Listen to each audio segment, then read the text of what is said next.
Hey everyone, welcome to Live to Learn, Learn to Live. This is a collaboration with Washington Gun Law and Guardian Arms Training. My good friend Edgar here to give us some insight. Edgar, what are we talking about today? The biggest pain in my butt. What's that? Holsters. Hit it.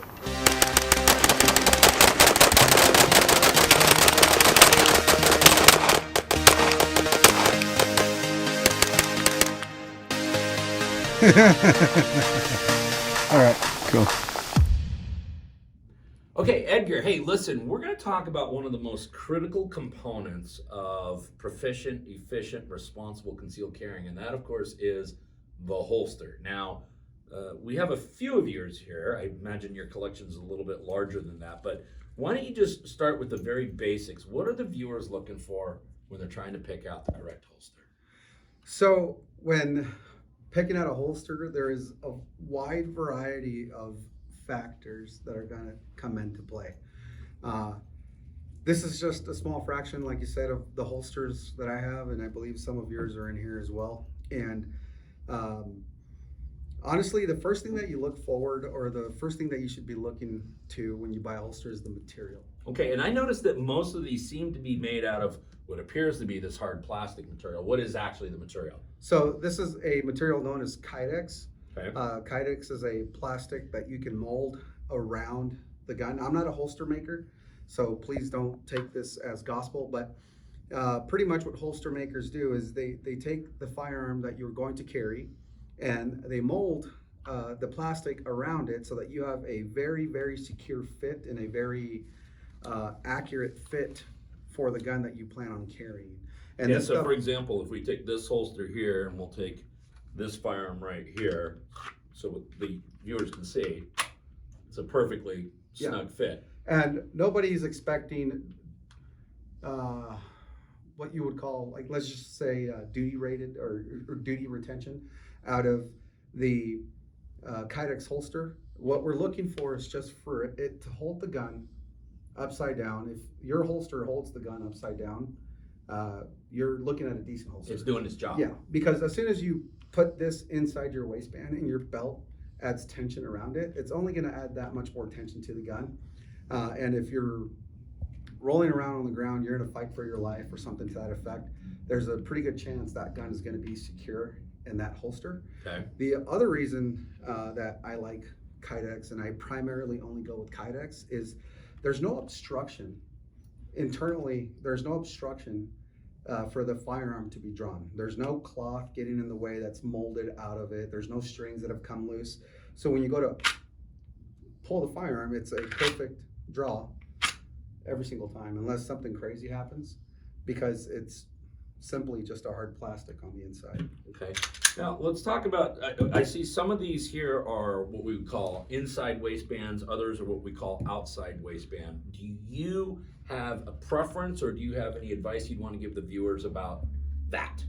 Yeah, so defensive mindset, right? I'm not going to sit here and knock on somebody's decision to carry openly.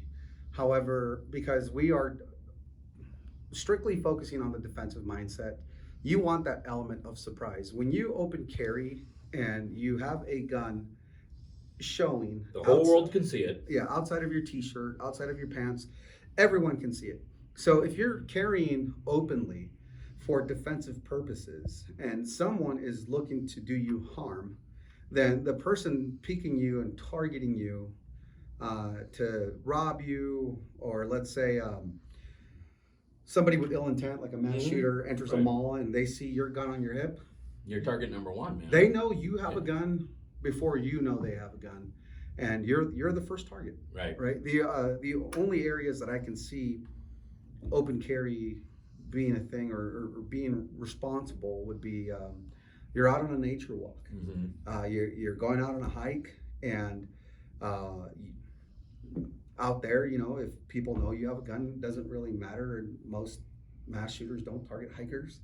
But not a lot of soft targets out on the hiking trails. Right. No. But if you encounter a mountain lion, Mm-hmm. you can get to that gun a lot quicker. I mean, maybe a second faster than you would if you were concealed carrying, and that's going to make the difference between you and your encounter with a wild animal.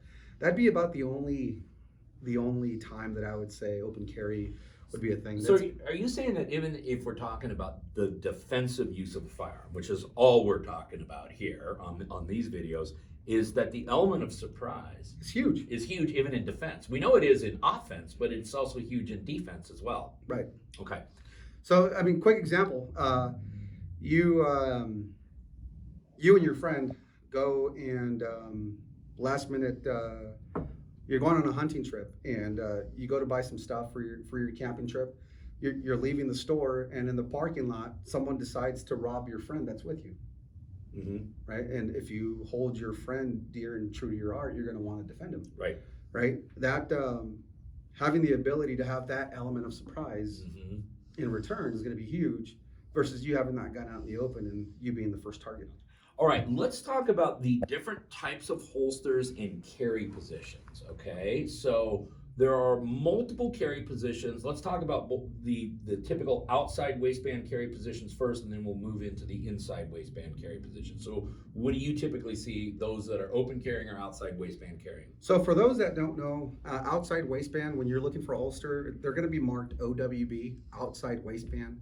Inside waistband holsters, concealment holsters are going to be IWB for the most part. And typically for open carry, what I've dealt with and what I've seen mostly is a 3 o'clock, which means if in front of you is 12 o'clock, your 3 o'clock is going to be your right side. I guess if you're left-handed, You'd be 9 o'clock. it'd be 9 o'clock, right? Yeah. So you'd have typically a 3 o'clock and a 5 o'clock position for open carry. That's mainly what I've seen off to the right side of the hip or slightly behind the hip. That's typically where most people tend to carry. Now, let me ask you this: for those open carrying, we did that test earlier with the firearm in the holster and holding it upside down. I'm assuming you want the same retention in your holster, whether you're carrying it outside the waistband or inside the waistband. So outside the waistband is going to be slightly different. Okay, how so? You want to have that extra measure of protection when everybody knows that you are open carrying. So do you find that outside waistbands typically hold the firearm even more securely, or there may be other security features on it to keep you from having the firearm taken from you? There's going to be other security features you're going to want to have integrated. For example, here is a outside the waistband belt loops for the holster. If you can hand me that 43X, please. This one? Yeah. So this is designed for the 43X and the 48 with the TLR 7 sub light. This is how I carry a lot of my firearms set up a certain way that I like them. But this right here is going to be a outside waistband with no security measures. That means this sits here outside, and all I have to do is pull it, which is kind of in a position you don't want to be in when you are open carrying, because somebody looking to take your firearm from you can just run up, grab it, and pull it, and you have no measure against it. Can you hand me that Glock 26? All right, so here's a Glock 26, and here is a holster designed for a Glock 26. Now you see the same belt loops for outside waistband carry, but you see this little mechanism here? Mm-hmm. It's a locking mechanism, and it's hidden by the gun for the most part. So if I attach my gun into this locking mechanism, not only do I have the security of it being held upside down, unless that locking mechanism is removed out of the way, Nothing's coming out. try to remove it. Oh, I pressed it. We'll leave that in. Okay. All right, here we go. Good. Why is it not locking? Oh, there it is. It's locking. Yeah. Right? Yeah, it's not going anywhere. Now, if I press the locking mechanism, That comes right out. see how easy that comes Mhm. out, right? So when carrying outside the waistband, you're gonna want a locking mechanism on your holster because, again, the whole world knows you're carrying. But when you're going to the range, and let's say you're open carrying with one of these or any of these, you've got to practice from that holster because there's an extra step. You got to put your finger in a position to actually release that lever so you can get the firearm out. So this needs to be practiced with a lot of repetition. You agree with that? Yeah, oh yeah, 100%.